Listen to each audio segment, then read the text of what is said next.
ma'am.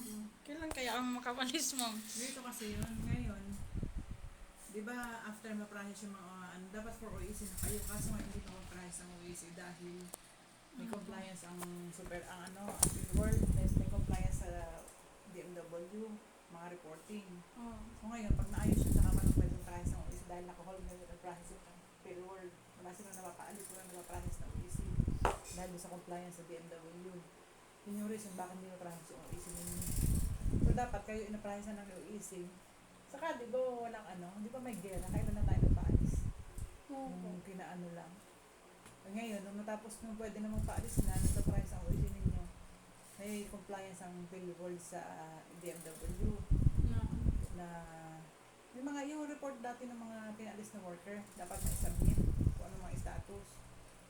Ayun na i-submit na raw, doon naghihintay na lang ng ulit na maging okay kung papago na yung mga classes.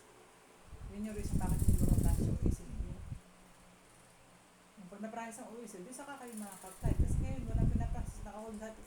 Ikaw, kay Sheila, lahat ng mga pending. Lahat yung hindi mo ma-process hanggang hindi nag-okay. Akala ko naapas doon sa ma'am, pagtapos ang alis nila ni Bayo Muslim. Kaya nga, di ba dapat for OEC na kayo? Tapos na kayo sa lahat? Oo. Yun nga ang din price ng OEC dahil nga ang World may compliance sa DMW. Hindi tinatanggap ng DMW ang for OEC kasi nga may pinapatapos pa silang gawain kay World ng mga workers na status. O pag naayos yun, natapos na yun, kaso nga lang hinihintay pa yung decision ng DMW kung pwede na ulit mag-process. Mga kailan kayo yung... Hindi namin alam kung ano. Ewan ko this week kung meron ng balita kung pwede na mag-process. Kasi pag na-process yun, saka kayo aalis. May na-process ang OEC. Uwi mo na sana ako. Saan ka uwi? Doon sa tita ko, kundi sa brother ko. Tignan mo, meron ka pa dito sa kabrada, sabi mo wala. Dati sabi mo, kaya ka na dyan sa accommodation. Uwi ako ng Mindanao. Uwi sana ako. Alam mo ba magkano ticket ngayon? 10,000 mahigit. Baka pag may ticket nandiyan ka, paalis ka na hindi na makabalik dito sa mahal ng ticket. Alam mo yung ticket ni ni Trishel galing sa ba yun? Saan ba galing yan? Cagayan? Tarlac? Ay, Aklan? 10,000 mahigit. Mahal ngayon ng ticket. Huwag ka na umuwi. Maghintayin na muna yan. Pag na-okay yan, magpa-flight na kagayon. Hindi advisable. Gagastos ka ng 20 mil. Saan mo kukuha yung 20 mil mo na ticket tapos matagalan ka pa. Tingnan mo si Joanne, hindi rin makabalik ngayon kasi ang mahal ng ticket.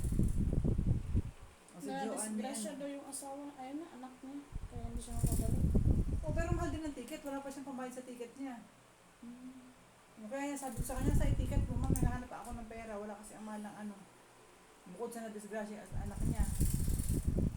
O. Naghahanap pa siya ng mahiraman ng pamasahe. Tingnan mo kung gaano kamahal ang mga ticket ngayon. Wala.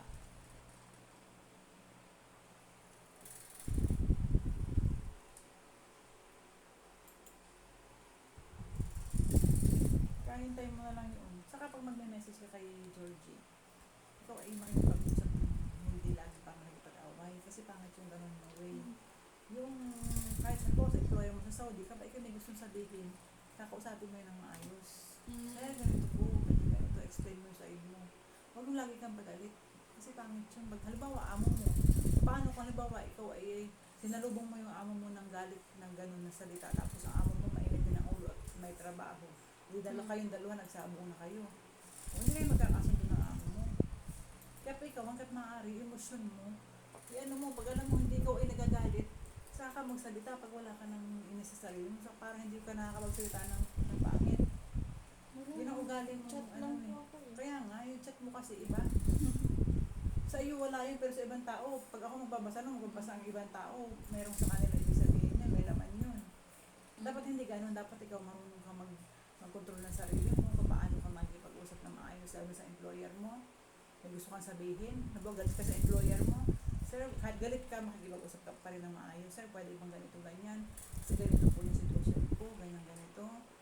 Para replyan ka ng maayos. Kasi pag employer mo, mainit ang ulo, tapos sinabihan mo pa ng kung anong salita, kasi galit, magsasalubong kayo. So, pareho kayo hindi magkakasundo. Ganun yun. Kasi sa iyo, feeling mo, wala sa iyo, sa iba yun ay meron dating. Ibabasa mo sa mga kasamahan mo kung anong sa kanila, kung may dating sa kanila o wala. Kasi ako, binasa ko, may dating sa akin. Binasa si Georgie, lalo na si Georgie. Mm. Oh. Kaya yung pagsalita ng ano mo lang lagi. Yung sa palagay mo ay maayos ba yung pagsalita mo. Kung hindi nagagalit at hindi mo makontrol, saka ka na mag-message pa ikaw hindi nagalit. Kasi iba yung nasasabi mo pa ikaw ay galit. Pag ikaw ay mahupa na ang emosyon mo, nakukontrol mo na yung mga words mo nasasabi. Kaya ganun ang gagawin mo style pag alam mo. Lahat naman tayo may kanya-kanyang problema, pero depende sa pag-deliver mo kung paano mo i-message ng tao. Kaya kahit sa call, paano ka mag-deliver ng message sa tao. Ganun, hindi lang yung dito. Pag sa ibang employer mo, ganun din. Mga ilang days kaya makaalis ka. Hindi, pag naayos ang OEC mo, mabilis na yung kaso nga lang yung ticket ang tahanapan ng booking. Pag naayos naman yan, pwede naman within this month naman. Kasi 15 pa lang. Ang fieldwork dyan, ang nag-ano ng mga stamp sa visa. Oo. Hindi, stamping na lang naman. Kasi baka ang kasabay mo niya na si ano na. Kaya ang kasabay mo si Sheila. Sheila, Rodarin, ikaw. Baka iwan ko na to si Joyce. Kung ano. Huwag ka na umuwi at ano ha? Hintayin mo na yan. Kasi ang mga laman ng ticket, yung pera mo, kung may pera, ipadala mo na sa kanila. Kung gusto mo Wala nga. makatulog sa kanila, ipadala mo na lang doon. Ako nga nang hiram sa brother ko. Nasa may brother. Doon sa Mindanao. Kaya may bago kang iPad. Bago ba iPad mo? Hindi naman. Matagal na yun. Mag-aaral ako ng college. Buti hindi nasira yan ang salary kasi nasa tabi ko yan eh. Yung Ay. cellphone lang ang nasira. Yan.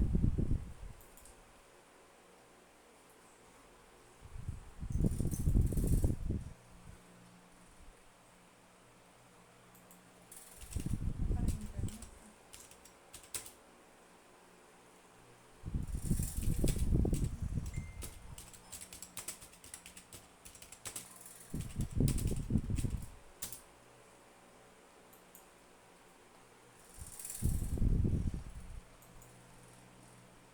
Wala pa tayo. Sana meron tayong naparecord na display. Sana, Mga DH. lahat eh. Caregiver at saka beautician. Nag-post man ako. Urgent. DH. DH.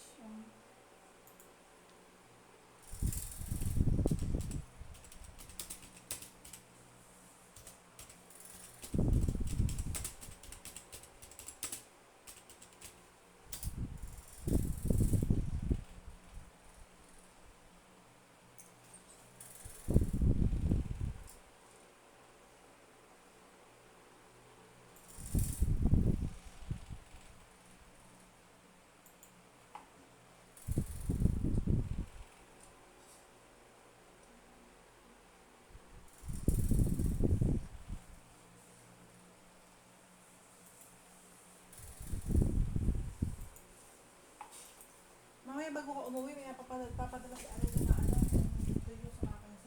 Sige po, ma'am. Sige po.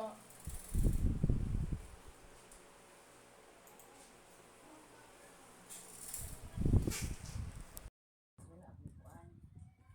Bulingon. Ba. Sagot. Sagot ni. Sagot ba? Riz o. Sagot ko Riz. Risa. Riz. Ito ay.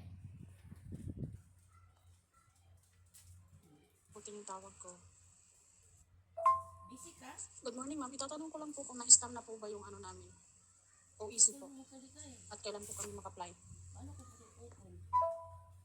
Good morning, ma'am. Bakit ayaw niyo po sagutin yung tawag ko? No. Good morning, ma'am. Itatanong ko lang po kung na-stam na po ba yung ano namin. OEC po. No. At kailan po kami mag-apply.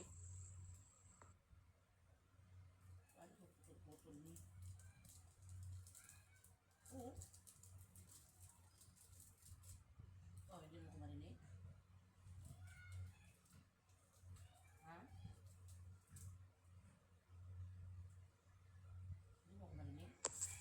Good evening, Ma'am Georgie. Yung pamasahe po daw ni Ria Brusero po daw kasi wala po daw siyang pera dito para bukas sa medical niya.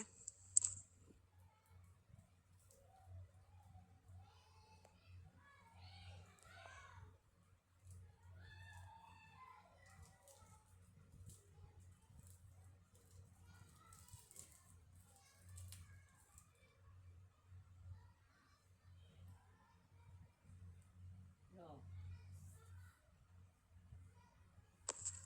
Good evening, Ma'am Georgie. Yung pamasahe po daw ni Ria Brusero po daw kasi wala po daw siyang pera dito para bukas sa medical niya.